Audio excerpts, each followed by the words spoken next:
to the No Bullshit Hour.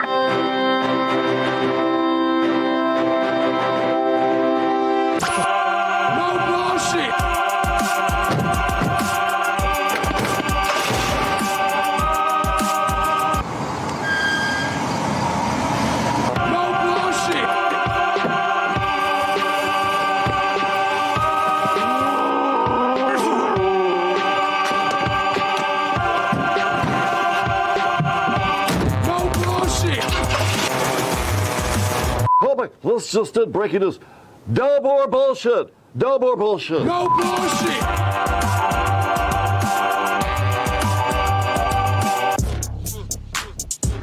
Wait, where's the ashtray? Oh, shit. How about doing this Beatles box back here? Thank you. Does he really collect this crap? Yep, all of it, man. Trinkets. He likes trinkets here. Weird dude, that Drew, man. He's a weird dude. His dog's cute. Welcome to the No Bullshit News Hour, ladies and gentlemen. Today, we have to do it. The economy. From your dollar to Wall Street to the housing market to municipal financing, crime, small business going out of business, all of it.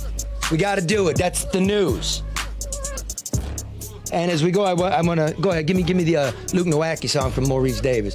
Oh, really? As always, this is brought to you by Luke Nowacki, right? At Pinnacle Wealth. Listen, everybody. I was with him for 5 hours yesterday, trying to figure out what's going on with gold, what's going on with the stock market, what's going on with inflation. You can't guess, and you can't overreact. Need a plan. You look, now more than ever. I'm hanging out with the guy for 5 hours. We're talking about the oil fields. Remember fracking? Yeah. Well, what's gas doing now? Great question. Okay, 340? Remember they capped those things? I think they're uncapping them, maybe. Highest in 7 years, gas price? We're calling out west to people in the oil field trying to figure out what energy's doing. Biotech. Ugh. Come on, folks. Get some rational advice. Luke Nowacki at Pinnacle Wealth, 248-663-4748. Right? Get your strategy. One more time. Luke Nowacki, 248-663-4748. I use them. That's all I can tell you. And what the hell is going on with the housing market? Private equity, Blackstone. They're buying it up, snapping it up. Can you afford it? Is your house worth more? Can you refinance it? Bring your debt load down? Save a couple payments? Huh? I don't know. I need someone who knows. Rates are low. You're going to have to go to Hall Mortgage, David Hall Mortgage. Thank you for sponsoring us. We really appreciate it, David, right? It's a great partner. Rates are still at historic lows. You heard the Fed is thinking of raising them. What you waiting for? Do it now. You waiting to pay more? Yeah. Now's the time, folks. DavidHallMortgage.com or call 248-308-5000. That's 248-308-5000. Make sure you tell them I sent you. You get treated better. You know, it's like inside baseball. This is where you do repartee, folks. Karen and Mark, this is where you say something clever. Something clever. Hi, Karen. I'll just throw it to Karen. I want to know where Charlie found gas for $3.40. I paid $3.80 the other day. Did you really? I want to know.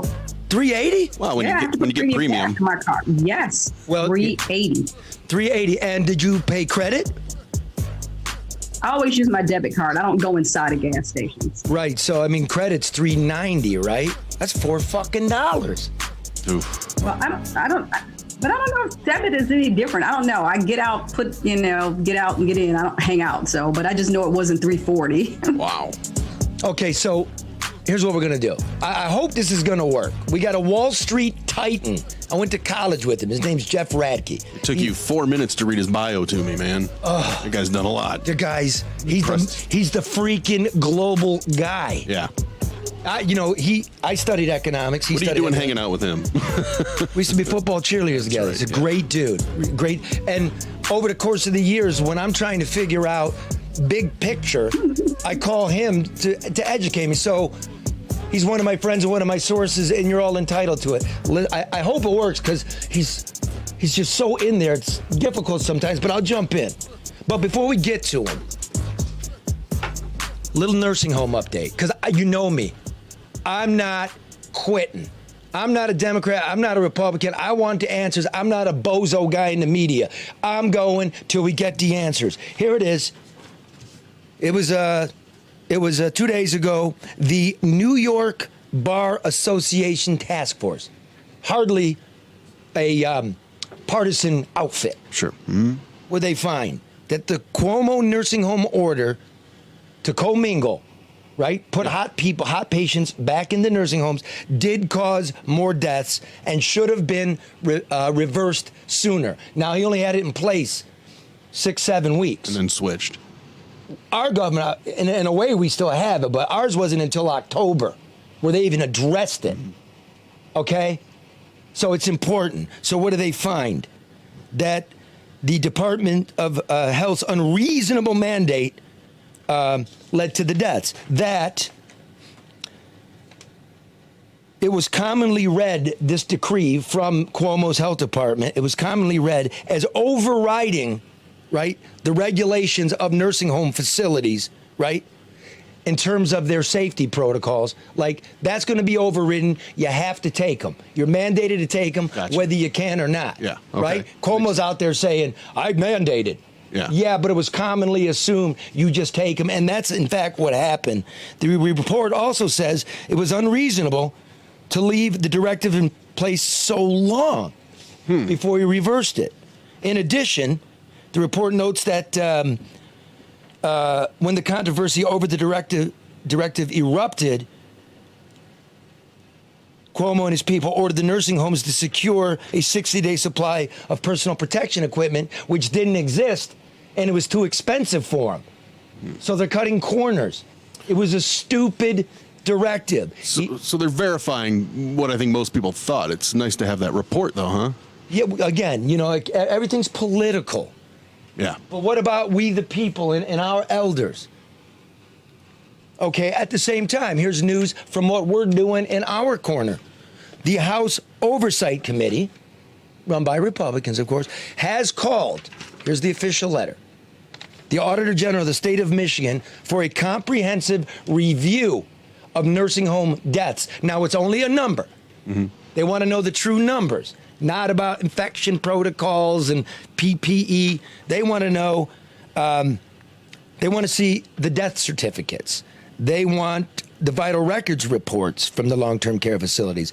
They want them to be matched, the death certificates, to the numbers being reported. They want a number of all long-term care facilities. Remember, the small foster care homes, weren't even 13 and under. Yeah, weren't even required to report. So there you go. You're welcome. Okay, maybe we'll get that answer. But that almost seems like it's done in lieu of an investigation. Nice one. Yeah, no, I'm serious. Where's our investigation? That's kind of what I'm getting at, but it sounds like they're doing it that way in drips and drabs however they can, because our Attorney General just doesn't seem to have the will to. And remember, the New York State Attorney General began the investigation on the numbers and the conditions in the nursing home. Ours, for some reason, has no time or inclination to do the same, which we deserve, since we did exactly what New York did for a longer period of time. But what is our Attorney General doing? Yeah, I'd love to know. I'd love to know. My friends at the Michigan Mackinac Center for Public Policy, my lawyers, FOIA'd some emails in regard to, the woman from Holland who defied state lockdown orders, kept her restaurant open. There's a lot of rallies outside her restaurant. Yeah, and they went and arrested her. Well, here's what's going on. Attorney General Dana Nessel wanted the lockdown-defying restaurant owner arrested before she was scheduled to go on Fox TV, Tucker Carlson. So they got wind she's going to go out there, right, and tell her story, and Nessel wants her arrested. Let me quote. Here's Nessel on March 12th. Do we know her whereabouts? We should just have her picked up before she goes on. Wow. This is outrageous. Can you believe this? Some PR bullshit, Karen. Isn't that kind of draconian? I mean, what do you mean whereabouts? Would you have her picked up? What, are they going to kidnap her and prevent her from doing something that she has the right to do? Or, are you really playing a PR game like this with the police Look, so Nessel Well, says she seems more concerned with an She's not appearance. playing it very well. Yeah. And she's concerned more with the appearance on Fox than. should I be prepared to respond to this? Nessel asks. I hope she gets the full 93 days for this. That's the maximum penalty for civil contempt. 93 days. Okay, then she writes to her aide, does the Michigan State Police intend to find her? Or are they planning to wait until next week? Which her assistant writes back that she will let the Michigan State Police know about this, quote, new information. What the fuck is going on? Wow. It's amateur hour. Yeah, and it's strictly politics. It's not, she's the attorney general. It's supposed to be the main prosecutor in this state. Yeah, Allegedly. Right, it doesn't bother me. Allegedly, Mark. This is America. Yeah, let her do what you- she wants to do. We will execute the law as we're to execute the law. This is what's going on.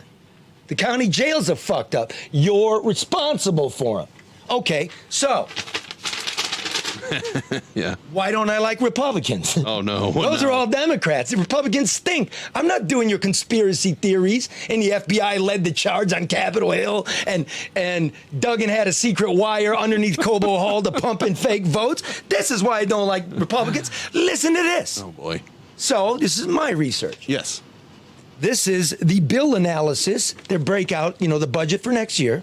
This is the Senate Fiscal Analysis Nonpartisan Committee agency for the Licensing and Regulatory Affairs budget, were supposed to be monitoring the nursing homes, Laura. Mm-hmm. but they got scared and never went into them.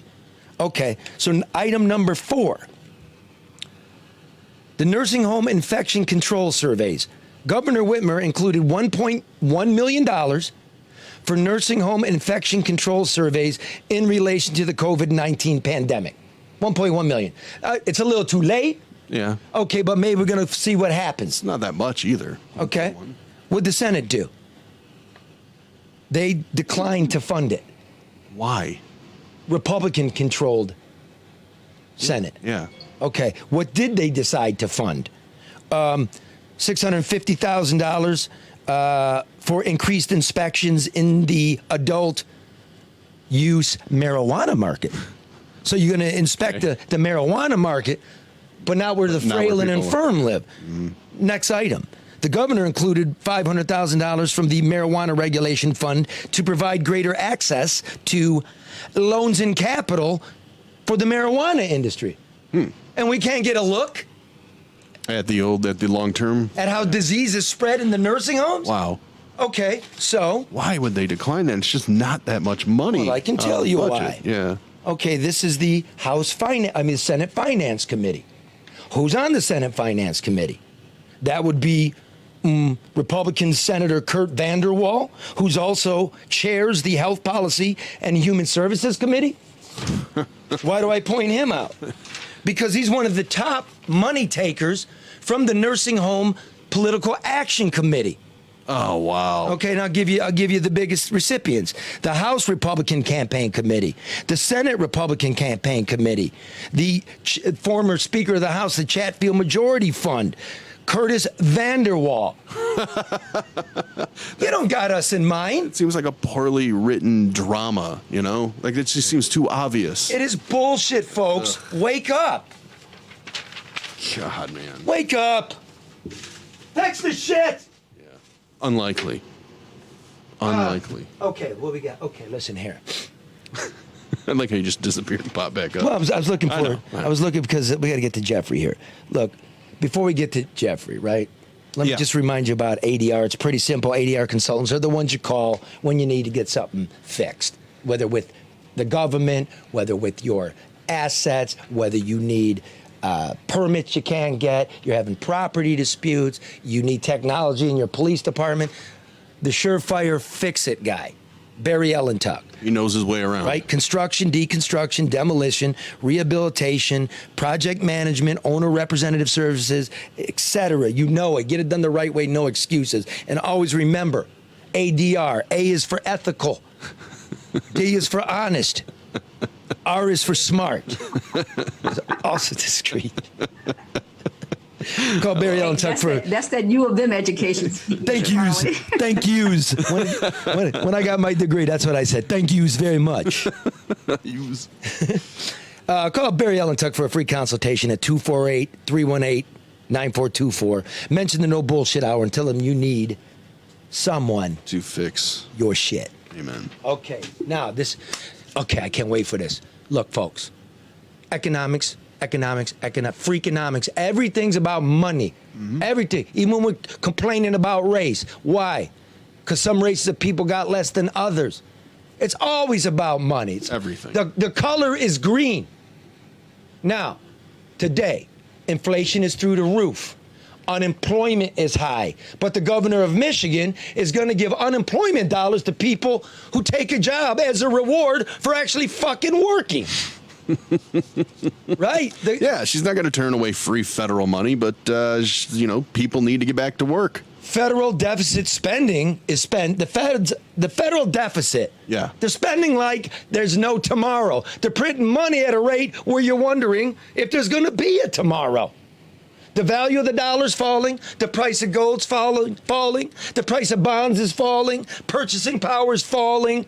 What the hell's going on? I got your answer. Here to talk about it. Huh? The sky is falling. Well, it's a time. Don't run and hide. Be brave. Be adults. Luke Nowacki tells you, get a strategy. I hope my friend Jeff Radtke is going to give you some kind of insight. Now, in regular people language, he's my old football cheerleading pal, right? Who in his very successful career has headed up the futures, the options, and the equity desks for some of the world's largest bank. Brother, welcome in. You there? You there, Jeffrey? Unmute it, bro. Hey, thank you. Yeah, I lost your audio. Okay, well, we're going to give it a try. Watch this. If it goes dark, I'm going to give you a phone number to call, right? And we'll just do it through the telephone. What's the number, bro? I'll call him. Okay, we'll just text it to him. Yeah. Well, how are you going to do that? You don't got his number. Okay. Okay, I'll find a way to get it. It's going to work. You can send him a chat on the Zoom, and only he'll see it. Okay. Look at that. Why are we figuring this out now? I don't know. Okay, It's a because show meeting. okay. All right, Jeffrey, my brother, inflation, what's up? Is it short term? Is it long term? The feds are talking about an interest rate hike. What's that mean? Why is inflation at 5%? Yeah, I mean, thanks for having me. Good to see you after 34 years of knowing you.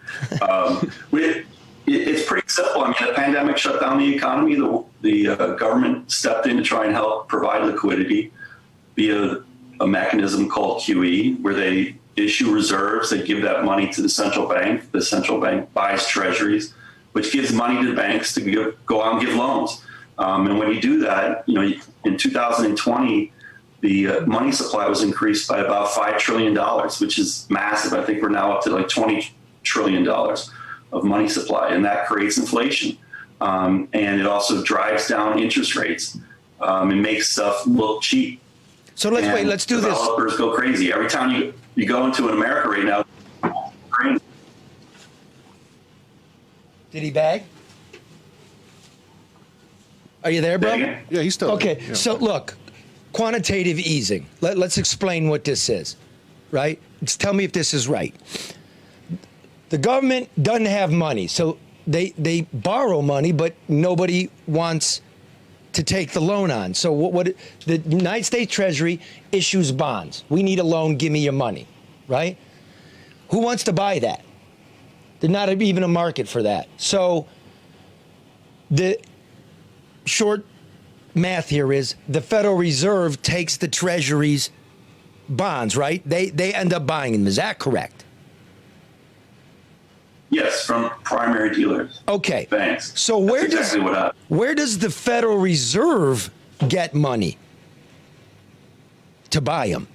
They just create the reserves. So what they do is, since the Fed is in charge of money, it just says it has more money. It adds zeros to its own account. Is that correct? Yeah, with the full faith of being able to tax people as the U.S. government. So did you hear that? Yeah.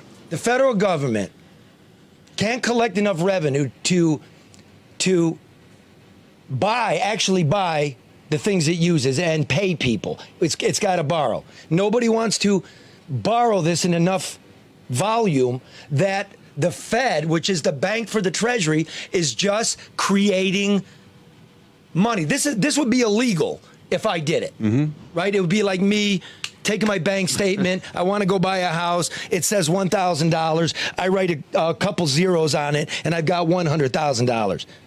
Is that about right, Jeffrey?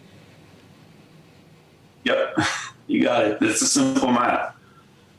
And that money gets, put to work in the economy. And based on people coming back from the pandemic and the demand, on top of all that stimulus, you have things like used cars selling for 20% more than normal. You have your house going up by 20%. You have, steak at the grocery store costing 20% more than it did 6 months ago. Yeah. Gasoline, I don't know, it's like over $4 here on the East Coast. So everything costs more. How much of the dollar? So are those all connected, or are those just different sectors because the pandemic affected them differently? Say, particularly with cars, the shortage of chips, or is everything? It's every sector going up. It's pretty consistent, the inflation across the board. The numbers that are quoted in the press are X food and X auto. So you definitely know the car market's affected by the chip shortage. And it's causing problems for Hertz. It's causing problems for anybody who wants to buy a new car. And it's driven up the price on the used car market. So this is twofold. We have the Fed's waiting around to raise interest rates to see if the hiccup, hopefully, in inflation is only because pent-up demand and the bottleneck and nobody was working and we're caught behind. But there's also the long-term look at it, which is you've got one barrel full of money and you just printed another barrel full of money, and now you've got 2 barrels of money. So each dollar that's in there is now worth half of what it used to be. This is what the uncertainty is. Is that right, dude? Yeah, it's pretty simple at that point. If the economy, as far as I can tell, the economy is booming. So is that extra stimulus really needed in the economy? Are we over pushing the economy? Employment, there's arguments that the unemployment is because of people not wanting to go back to work because of the unemployment, extra federal $300 a week. Used to be $600 or whatever it was a year ago. I don't know. Every industry seems to be affected by lack of workers, whether it be landscapers, bars, restaurants, the dentist's office. It's just everywhere you go, there's a help wanted sign. I don't think people have a clear answer as to why that's happening, other than you do point to the fact that there's, until September, that unemployment, extra unemployment check. So, what about all the inconsistencies? The fact that school isn't, was out for a while. Parents didn't have childcare. I mean, everything kind of got refocused a little bit away from work and maybe even survival. Could that have a role in the fact that people don't want to go back to work or aren't so quick to go back to work as well? I think, there's 2 big factors that come out of the pandemic, and one is the acceptance of technology and the acceleration of the acceptance of technology, just like us doing a Zoom call. Except for here. We wouldn't have done that a year. And you go to the dentist or a doctor, things like teledoc, telemedicine has taken over, and that might remove one of the jobs that was a receptionist at that office, or a doctor would shut down one of their multiple offices. But you're right. There's also lifestyle changes. People sat back for a year and said, do I really want to commute 2 hours to my job? Do I really want to work 9 to 5 inside of a building? The millennial worker wants to work off their laptop from a beach in the Cayman Islands, drinking Mai Tais all day, while someone else, goes into an office and kills themselves in the back, putting together a machine or something. Right. So there's definitely a mentality change, and there's a lot of talk that people who are going to be forced back into the office will quit. And where will those people move to? I think the restaurant workers definitely aren't going to go back to restaurants. I think they learned their lesson. They got burned. Well, I look at unemployment it's at officially like 4.5%, which if you look at the course of this history, it's low. So I don't know where all these missing workers went. It doesn't sound like they're missing. Maybe they just, They're just out of the workforce. I think some of the statistics are skewed. I mean, if you look at the benefits for unemployment, there's reports last week that came out that over $500 billion of false unemployment claims were made. I would say in 2020, skilled labor actually had a great year. People, electricians, plumbers, roofers, carpenters, they had a great year. They were busy working for most of the year, unless, of course, they got sick. But the economy was really hot on the whole East Coast, and building didn't stop. So those people really were working the whole time. And maybe there is a lot of fraud within the unemployment that's showing up in the numbers. Yeah, but you look at all that development, and that's from the cheap interest rates, from the quantitative easing we talked about. Like, I wrote it. You all know me on this program. I've been telling you for years, we're one event away, whether it was COVID, whether it was a default on the subprime used car market. It's been exposed that it's a debt-ridden society, that we are living way beyond our means.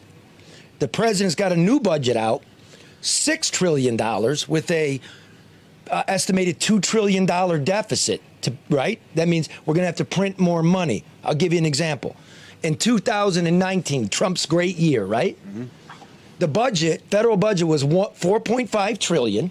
Okay, that's what we spent. But what revenue did the government take in? 3.5 trillion. It was $1 trillion in deficit spending to make the economy grow $500 billion. It's voodoo. We've been in a depression since 2008. You agree with that, Jeffrey? Yeah, I'm concerned with the current budget that was proposed for $6 trillion. I don't know where the money is going to come from, but the Fed, the Treasury has a responsibility to fund that somehow. And who's going to pay for it? Is it, people think, oh, it'll be my children, but I don't think it's multiple generations that are kicking the can down the road. I mean, since 2008 and the meltdown of after the Lehman bankruptcy, have we really paid off that debt? The deficit grows, and if interest rates go up, the paying off the interest just on that debt goes up as well. So when do you actually catch up? We definitely spend more money than we have. As a normal consumer, you wouldn't, once you max out your credit card, you're done. You can go get another credit card. But I was looking at Isn't this the proverbial can kicking that, government has been doing, period? That's it. I'm part of it. She said, is this the proverbial can kick? Yeah, isn't this just the proverbial can kicking that government always does? I mean, it's just, it's the cycle. It just continues. Yeah, the budget process is pretty confusing as to how they actually do the government funding, as well as at the state and municipal levels. You have to wonder, well, what are they thinking? Who signs off on this? I mean, people in Washington, whether you're Republican or Democrat, they love to spend money.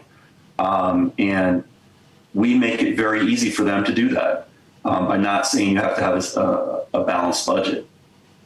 Jeff, so I'm just a regular guy, 2 kids, family, working. What can I do differently if I feel like inflation's going to go up? I mean, what do we do about this? Is there anything we should do or can do? The interesting thing is when inflation goes up, people tend to, what you want to look for is hard assets that go up in value. And that's one of the reasons housing has gone up. Anything physically that you can buy is going to go up in value. It's hard to sit in cash. If you sit in cash, as inflation goes up, the value of your account goes down in terms of your spending ability. And the thing, some of this is stimulating the whole crypto market is that you're supposed to look for uncorrelated assets to what the Fed can do. So people have gone out and bought Bitcoin and Ethereum, and they feel that is the digital gold, in that it's going to be insulated from the inflation. Then why is gold going down? Something real and tangible that you need for your cell phone. See, I don't get it. Why is gold taking a shit? it's interesting how the commodities trade, but today, if you look at some of the comments that came out of the Federal Reserve, the dollar actually rallied. So rallying dollar is actually negative for commodities in general. But then that's a harbinger for bad things, because when the Fed raises interest rates, money costs more to borrow, and it slows the economy down. And people that really don't have any money. You were saying before the show that the average American has less than $1,500 cash. Yeah, it's amazing. About 75% of the country in the 2000s had less than $1,500. They didn't have a checking account, and 30% of those 75% actually cashed their weekly paychecks at Walmart and spent their money at Walmart. They're one of the biggest cash suppliers to the individuals to cash their checks, because they don't have a checking account, they don't have a credit card, and they live check to check. The stimulus checks that were given out when Trump started it in the later part of last year, those checks were deposited and they showed up as the increase in savings rate. And you might see again another blip, because people are going to receive child credit stimulus sometime in July, I assume, is what they're talking about. Yep. So you could see, the child credit being $3,600 given. And that's kind of like an introduction to universal income programs that you see in Europe and being popular there. I think you're going to see a movement towards that in the United States as well. Yeah, but we just don't have the money. So, I want to get to the housing market real quick, and then this will be the last subject, except one more special one to both of our hearts and genitals. But the price of housing's going up, not only because you need a hard asset, not only because the hipster wants to work in his home office, but private equity is getting in. They're seeing hard assets like Blackstone. 25% of all home sales are from these private equity groups that you're so familiar with. Are we destined to become a group, a nation of serfs who are always, is the American dream dead, of owning a home and growing your assets and retiring off of it? No, the American dream, whether, we can look at how negative people can, I'm pretty conservative in the way I look, and I don't see that. I think the investment in single housing could actually stabilize that marketplace for a lot of people. The corporations that are doing those investments can actually maintain those properties. I really don't see, there's a certain component of the general population that probably shouldn't own a house. We learned that lesson in 2007 and 2008. People were sold stuff that they couldn't afford. They couldn't afford actually the monthly payment. They couldn't afford to upkeep it. So there's actually some benefits to actually renting that people don't always point out. Is one, you become a mobile workforce. Once you rent, you can actually move. If some of these jobs come back from China and they actually manufacturing is brought back to the United States or North America, if that happens, I'm living in Connecticut and I want to go take a job in Kentucky. Well, I got to sell my house. There's slippage there. It could take me 6 months to a year to sell my house, and then I have to go buy a house in Kentucky. That is all friction for the economy and for employment. So when you rent a house or you rent an apartment or a condo, you actually have some flexibility in where you live in the United States as to where you can move. You don't have the carry cost. That's Wall Street talking, man. You guys got together with the guys you bought in Washington. You changed the laws. You blame it on us for hustling. And none of you guys lost anything. You guys made buku. Whose fault is it? My brothers? Or you guys? Oh, we can point the finger at many people. Let's do it. Believe me, I did not benefit from a Lehman bankruptcy at all. Think about it. If you don't read the actual mortgage contract and just someone says sell it, or sign in, excuse me, the salesperson's obviously making a commission. The bank is actually making spread. They sell that to a wholesaler who then wraps up the mortgage into a product and then sells it back again to somebody. But the reality is do we have any sense of living beyond our means? You know, I have two daughters in college. I look at their dorm rooms. They're like beautiful, brand new, everything. Then they want to live in an apartment. They're all living beyond their means. When we went to Michigan, we lived in a crappy dorm with 1950s vintage bunk beds. But these kids in college today want to have their house furnished by Restoration Hardware, and they're living way beyond their means. They want their first house to be, you know, everything brand new. But they're not living beyond your means, Jeff. That's the difference. You know, they're living beyond theirs, but not yours as their parents. Oh, they expect us to pay the check though monthly. And you are. I'm trying to explain to my daughter what a hedge fund is and like who's buying up the houses. And I told her, that house is ours, sugar baby.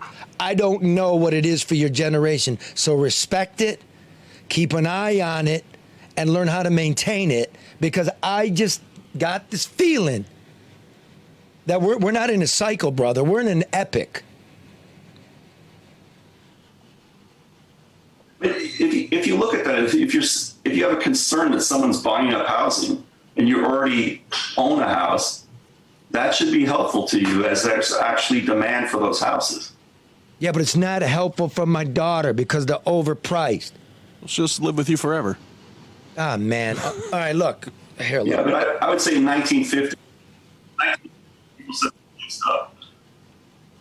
Okay, look. It's 1980, they said the same stuff. 2000, they said the same. Yeah, but we're like the ratio of deficit spending to GDP in this country is a little bit higher than it was in the Great Depression, and only surpassed during World War II when we had to borrow to make tanks. That's the difference. And this is peacetime. I don't know, man. I don't know. That's a scary statistic that, you know, we issued more debt for the pandemic than we did for World War II. Is kind of scary. We definitely overextended the stimulus. Okay, speaking of past what was actually needed. Speaking of stimulus, I know this is a sore subject, but you and I both were in the Michigan Athletic Department in the 80s. Karen's covering her ears. I want to cover my eyes. Did you ever go see Dr. Robert Anderson, a.k.a. Goldfinger? Yes, multiple times, actually, for annual physicals and a couple other times with injuries. Did you say anal? We were sent to go see Dr. Was that ankle injuries or anal injuries? Annual. Oh. So anything ever happen to you? He said ankle. Hey, Charlie, ankle. So anything happened to you, Jeffrey? We're gonna wait to discuss that in detail. So, but I think we all I definitely recall having conversations after we had to go to our annual physicals that people were like, okay, that was a bit strange. It was kind of like a Seinfeld episode, someone measuring your inseam for no reason. But yeah, it was weird. You know, it's fucked up too. It's going to cost rightly this university $1.5 billion, $2 billion, right? Yeah. Like, Bo knew. They're still selling those T-shirts, bro. Yeah. Bo knows. Can you believe that? You went in for an ankle injury and you got an anal exam. You got a headache and you got a thumb up your butt. Yeah, for boys, you laugh at it. Like, how much young men have been abused all these years and you never talked about it. Let this freaking monster get away with it. Yeah, I think it's, you know, pretty. I don't think Michigan will actually pay any money. I think the insurance companies will pay the money. Reputationally, I don't know. How do you erase Bo's legacy at Michigan? It definitely will happen, the same as Paterno at Penn State. And I guess we'll have to just see what happens with the lawsuit. Yeah, it's chiseled in the stone in Ann Arbor. Veritas, truth, a place of higher learning and creating better citizens. No, look, as you're a letterman there, I'm a letterman there. Take it down. Take it down. Yeah. That's all. Just be a better place. Move on. And the response to it has been atrocious so far. Atrocious. You Jim Brandstetter? Yeah. Yeah. You know the voice They he want was? to like it didn't happen. It did happen. He and I are standing here. He and I are here. It happened. There's no doubt it happened. I mean, even isn't Bo's son, didn't he write an article the other day? Yeah, I don't know if the son is estranged from Bo or not. It's me and you. We remember what happened to us. So come on, Yeah. But yeah, there's enough guys on the team said they told Bo. I believe it.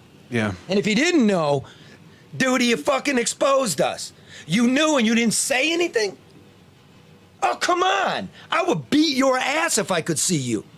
I don't take for child diddling and anybody that helps it along. Mm-hmm. No way. None. No way. Another way that the country's collapsing and sick. There's no way you could defend that. They need to figure out a way going forward to not fuck this up again. Because I just have a feeling it's going to happen. There's a lot. I mean, they've had a lot of problems at the university with provost and other teachers too. They need to figure out going forward the proper response and then actually adhere to it. This is what happens when the athletic department takes over the mission of the university. Yeah. Michigan State, Penn State, University of Michigan. We can go on. Yeah. The university kicked him out and the athletic department welcomed him back. Fuck. Yeah. All right. Hey, But bro. you have to change the environment, too. The environment can't be conducive to allowing that to happen, period, regardless of who's there and who's not there. Yeah, people put on blinders and allow it to happen. Exactly. Hey, what's that? The other thing is, I mean, you're a young adult. I'm sorry, I interrupted. You have to protect those. Oh, I'm sorry. I'm just saying, as a parent of 4 kids, I really you have to be able to protect them. And unfortunately, they're at school and you're not there every day to, listen to stuff. But stuff happens. It's bad. And teach your children it's okay to question authority. Like, just because somebody is in charge doesn't mean that what they say and what they do is okay. If it doesn't look right, sound right, or feel right, 9 times out of 10, it's not right. Well said. Well said. So everybody mind your kids of that. I told my kids, just let me know. Yep. No judgment on you. But I will go fuck that motherfucker up. And no doubt about it. All right, so Jeffrey, sum total here. Save your money, live within your means, call Luke Nowacki. Buy Bitcoin. Oh, by the way, what's that hat behind you back there? Right, what's that? Is that American Coney there? I got my American Coney hat. Where'd you get that? I got with. You got my Fago Rock and Rock. I'm ready for Father's Day. Wait, where'd you get that? I didn't send you that. Oh, I ordered the kid on Goldbelly. You did? Yep, that's the spot to order food. I'm one of 6. I sent them to all my brothers and sisters for Father's Day. Today actually would have been my father's birthday.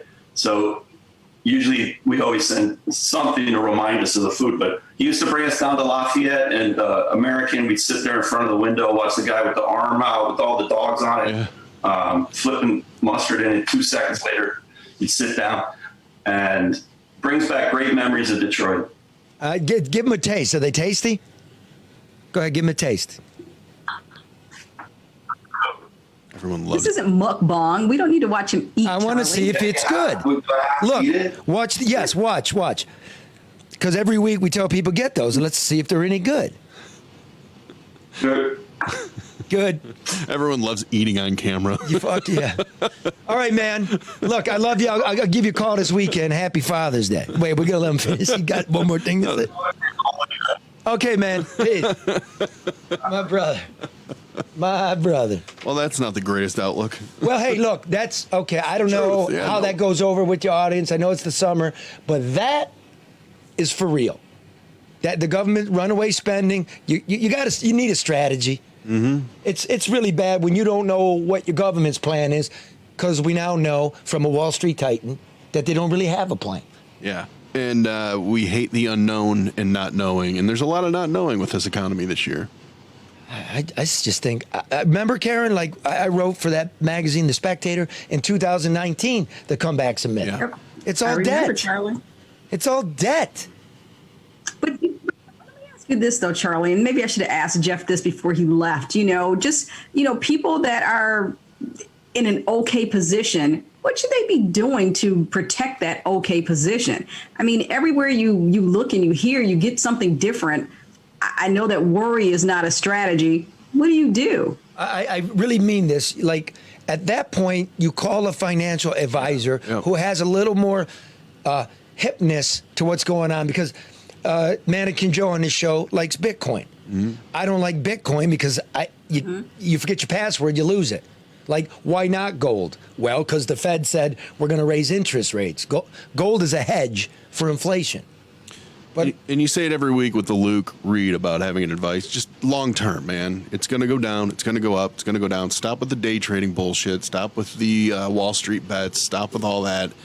And just, park it someplace where it's going to earn and then lose and then earn and then lose. Well, and you know what? If you have a little extra, you can also do that. Well, yeah, if you have extra. You need to backstop, right? You look out for your kid. Mm-hmm. So I sat with Luke for 5 hours. I mean, we talked about everything. He's a good man. Yeah. All right. So look. And order dinner from Gold Belly. It's something you can get from restaurants all over the country. I'm really hungry. Or you can go to AmericanConeyIsland.com. I mean, but they also are on Gold Belly. Or you can go downtown, Michigan and Lafayette. Yep. Right? Oh, and they're hiring. Oh, really? Yeah, they're hiring. Come on, they're paying well. You're going to get a bonus from the state. Like, you get a bonus from the state. There's health care there. Trust me, it's a great place to work. American Coney Island, 114 Lafayette Boulevard, Detroit, Michigan. Good boss down there. Speaking of Detroit, Michigan, here's another consequence of a lack of money. Again, governments are bereft. Our police department's threadbare. Last night, on I-75, remember, I reported about, the sheriff was here last week, about the shooting on I-94. Last night on I-75, 2 children shot. A 2-year-old is dead. A 9-year-old is clinging to life. Okay, there are no police out there. There was a triple homicide this week. Yep. That's a mass shooting. There was no report of it, right? The media here doesn't even keep track or even call it a mass shooting of what it is. So, what do we got? We got a problem. We all know about Greektown, right? What a mess, yeah. Right in the core of the city, the oldest functioning part of the city. They're flooding the zone with police. So our man, the best street reporter in Detroit, comedian Detroit Red, went down Saturday night to check out the new push to clean up the streets and the violence in Greektown. Do we have that piece ready? Here it goes. Okay. I went down to Greektown Casino this past weekend to see if the conditions would be any better than it has been with all the violence, shooting, stabbings, and bullshit that's been going on down there for the last few months. They added more police. That was definitely evident. As I stepped on the scene, I seen at least 30 to 40 police officers. I'm talking about police at every corner, streets blocked the fuck off. They had groups of police, look like mini army squads, walking up and down the street. It's so goddamn bad, they even called in police on goddamn horseback. What the hell is this? The Wild Wild West? They gonna run somebody down on a horse, lasso their ass, and drag them into justice? This is some bullshit. On top of all the police they had, they even had 2 anti-violent community groups down there to help the police out. They had 10 to 15 members from Detroit's 300. How many members do you have out tonight to help out? Well, we started off, I think, tonight with 15, but some of them left to go home. They had 10 to 15 members of Detroit's Ceasefire. We down here with another one of our community groups that's decided to pitch in and help keep a little peace and order with Ceasefire. How y'all doing tonight? We're doing phenomenal, brother. Hey, so this y'all second night down here? Second night down here, absolutely. All right, about how many members y'all got down helping out tonight? Tonight, probably about 10 of us. And do you know, with all the extra police force down there, as well as a couple of community groups pitching in to hand to help, somebody still managed to get stabbed up in a brawl at about 1:30 in the morning after most of that police presence disappeared? Which tells me temporary police presence ain't fucking helping. And matter of fact, it ain't working. Because as soon as y'all disappear, the bullshit starts. The problem is that when you got the extra police down there, they're not enforcing the law to the full extent of the law. Instead, they playing like security guards in a goddamn high school. And you probably say, what do you mean, Red? For instance, take this guy. The police saw him with an open liquor container, approached him to question him about the open liquor container, in the process saw his handle of his pistol, confiscated his pistol, and walked him over to the car. I later found out that he was let go with a warning because he had a CPL. Who gives a damn? It's against the law to consume alcohol and possess your weapon. I seen more open alcohol, people walking around drinking in open, clear containers you could see they was drinking, than you see at a goddamn Garth Brooks concert at Auburn Hills. No tickets issued, though. Matter of fact, when I stepped on Monroe Street, I was overpowered by the abundant smell of marijuana smoke. Some good shit, too, I could smell and tell. Not only was they smoking and get high, I seen a couple of them rolling the weed next to the goddamn police in front of them. Not a damn ticket issue. So basically, while you taking all these extra police out the neighborhoods to pack into this one little half-block area, thinking that shit's gonna solve it, it's not. All you done is take an already stressed police force, concentrated it into an area, while the rest of us tax-paying citizens have to wait, hope, and pray to get adequate police service. The new plan is already not working. And on that note, this your boy comedian Detroit Red, hoping they fix the shit. Deuces. Wow. 43 years ago, Joker. Mute that, Red, for a moment, please. It's amazing that community groups have to be so visible and active down there. Well, Karen, look, you see what Red said. We got, you got to get Greektown cleaned up, but then what do you got on the highways? And what about the neighborhoods? And you're right. I mean, I saw on Twitter last night about the shooting, and I was very disturbed to know that a 9-year-old and a 2-year-old were shot, and that a 2-year-old died. The 9-year-old's cleaning the life. That's not how things are supposed to be around here. Once upon a time, kids and senior citizens were protected. This is ridiculous, and it's not even the official start of summer. So you clean up Greektown. What about the highways? What about the neighborhoods? And what about the normalization of all of this? That's the bigger issue. This is so common that it's just the next thing that happens. Yep, and I've been saying it again. We went bankrupt. We took we already partially defunded public safety in order to magically fund public safety. What we've been going through for a lot of years is this. And nobody was watching, and now you're all heard about the money at the top of the hour, about what the government's doing. Where do you think we're going? I demand from City Hall a better financial plan for law enforcement. Exactly the opposite of what many people are calling for across this country. Because that's a 2-year-old. That's a 9-year-old. And I know maybe daddy got in some trouble in the neighborhood and they chased him. But you're driving by. It could be your baby. This is unfathomable. Fuck your skyscraper. Mm-hmm. And fuck your hockey arena, mm-hmm, where you don't pay anything. We need it for we the people. And hey, Detroit, nothing but love. Chicago, nothing but love. LA, nothing but love.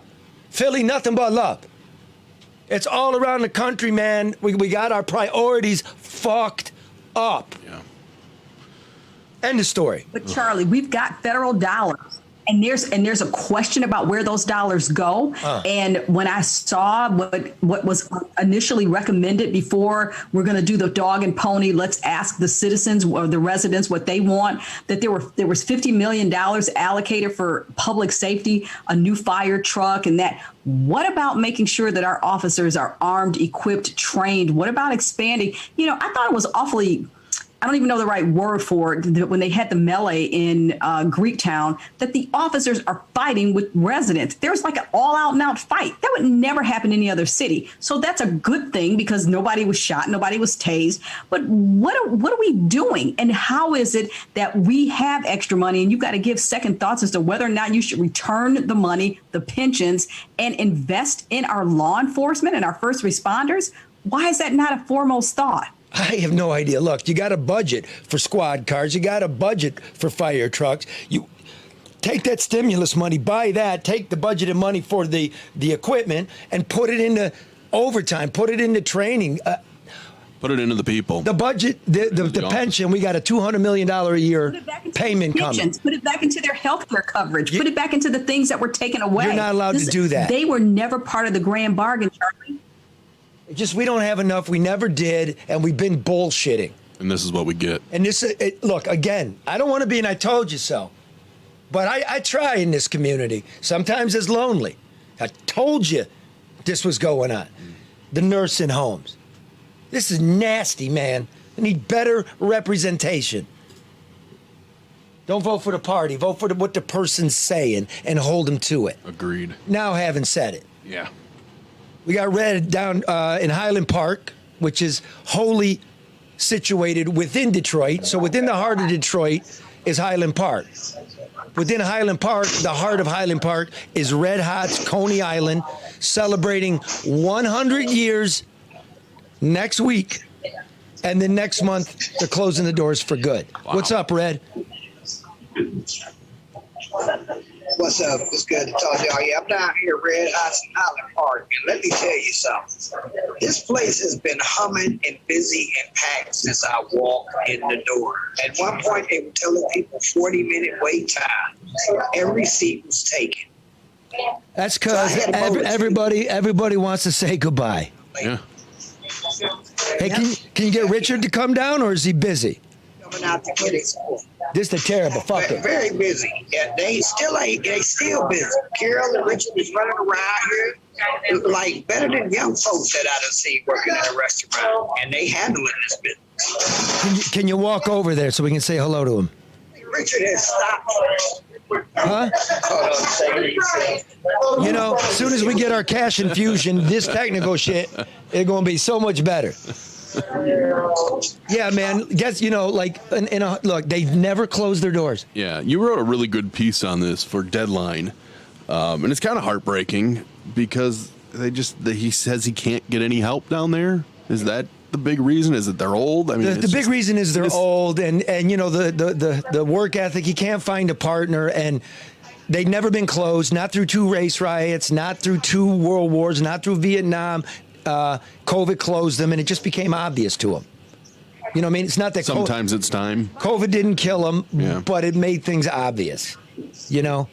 Sure. Yeah, it made him real. Yeah. So look, Richard looked like my granddaddy that will give me a whooping if I get in his way. So I'm gonna let y'all see him. Just tell him you giving him a shout out. Then I'm gonna get out this man's way because he ain't playing. He's been flipping dogs since I walked in the door. Okay. I love that Red feels like he's in trouble or something. Richard, we know you're busy. Charlie just wanted to say hi to you right quick. Charlie, I'm sorry, man. I didn't get to you. That's all right, brother. Next time, I apologize. People are coming in like crazy because of you, maybe. Stack the loot. Hey, listen, when's the party, Richard? All right, thank you very much. Ask him when the party is. He said, when's the party? The 26th of this month. Saturday, 11 to 4. 11 to 4. Did you get that? All the conies, chips, and pop potato. You can't get no chips because nobody wants to work at the potato chip plant. Did you know that? Better Made can't. They can't get employees either? They can't get employees. Yeah. Yeah, let me get out the way. We got customers galore. All right, man. Hey, listen. Turn it to the patrons. Turn the camera there. It's like it's just now getting. Yo, hey, Highland Park, what up, though? Highland Park. What up, Highland Park? Love you, Highland Park. Keep on rolling. See these guys, they enjoying their Coney dog. That's great. All right. Thanks, Red. All right, boys. All right, Red, thank you for that. Michigan institution. Yeah, 100 years. Wow. Calling it quits. Like Carol said, her feet hurt. Richard wants to keep going, but no, he can't. He can't find a help. Think of how much that area's changed too. Damn. You know, Woodward. Muhammad Ali ate there. Wow. Jerry Lewis, Joe DiMaggio, Coleman Young. Charlie. Yeah. Let's go in and buy it. Me, you, Red, and Mark. Oh, and fuck Joey. no. Okay, maybe. Well, they're only open 11 to 4. 11 to 4, June 26th, Highland Park on Victor Street off of Woodward. Be there, be square. I'm going to be there. Right? Yeah. Thanks, Red. Yeah. Okay, most man. definitely. This is Troy Red out. Deuces. Get out of their way. They have a business to run, Red. Red is excellent, Charlie. I mean, he brings a slice of, insight that quite valuable. Really appreciate it. Yeah, and we're close to getting our director of photography and technology. It's all close. We're getting ready. Internet. Yeah. Yeah, it's okay. We have a studio getting built. Thank you for supporting the program, everybody out there. We do the best we can. Now, before we go, I want to say goodbye, folks, before we go. I love you. Stick together. Look after your kids. Think about your financial situation. Don't panic. Just get yourself in order, right, Karen? I've been saying this for 2 years. Look out for each other. Look out for each other. Absolutely. Now, our homage to 9/11, as we will do every week until 9/11 comes, because it's very special to me. I'm trying to find stories about working people, because this segment is proudly sponsored by the Bricklayers and Allied Craft Workers Local 2. They need skilled bricklayers and caulkers to help build and restore projects throughout Michigan. You want some pay? You want some real pay? You want a real pension plan that isn't going to vanish? Yes. Like the police? You want fully paid health care insurance and a $2,000 signing bonus? All of it. Okay. You got to be a hard worker. Don't show up being a bum. Okay? They have apprenticeships with free training. The demand for skilled trowel trades is at an all-time high. In order to get started in a great career, start building your future now by going to bricklayers.org. Bricklayers.org. BRICKLAYERS.org and click Join BAC. Got it? Pretty simple, yeah. All right, here's a good gig, man. Story about a very lovely man in New York in 2001. The name of this piece in the New York Times that I wrote is Stray Thoughts at 1,454 feet. Tom Silliman climbed to the pinnacle of the Empire State Building early one morning in December 2001 to change the light bulb. And here's the light bulb. That light bulb. That's Look at huge. that. Look at that. That's really cool. That's the light bulb. The bulb had burned out 11 months ago, and Mr. Silliman had fixed it then, too. Why it went dark again exactly remains a mystery. But without a flashing red beacon, the building is in violation of federal aviation law. Then there are the thousands of children who are sure to be disappointed on Christmas Eve when they don't see Rudolph's blinking nose. The new bulb did not help, and the problem was deeper than a filament under glass, and Mr. Silliman, 56, hoped the city's children would not blame him for ruining Christmas. He climbed down the antenna, now the highest point in the city, and sat on the metal decking 1,367 feet above the world. He hung his legs over the side, and frankly, we drank a couple beers. Nice. I love this old place, he said, his body illuminated by the red and green holiday lights that shine on the building from below. Mr. Silliman, the highest man in New York, stared south toward ground zero. If I could make it like before, he said, I would. The site still smoked, and with the floodlights, it looked as though the rubble was covered in a muslin cloth. New York did not seem itself that night. No sirens, little traffic, even the rivers did not move. But Lady Liberty still burned orange, and the city still shimmered. Mr. Silliman sat quietly for some time. From here, words seemed to be flat and slippery things, like flounder. He had been to this roost countless times, and still he marveled at the spectacle, so far away from his hometown, Chandler, population 5,000, in the rural southwest corner of Indiana. Wow, what a view, he finally said. I really feel privileged to come up here and see this. I feel so sorry for all those people who died. It's like my whole town got wiped out. Everything. Mr. Silliman has worked on jobs around the world, including the huge antenna that once capped the World Trade Center. He had a relationship with the Twin Towers, and on September 11th, he watched them disappear on a television set from his office in Indiana. When I come up here, I feel it all over again, thinking about those people like ghosts, he said. But then, when I'm elsewhere, I hardly think about it at all, like my life is moving back to normal. I don't know. Do other people feel like that? Have a beautiful Father's Day.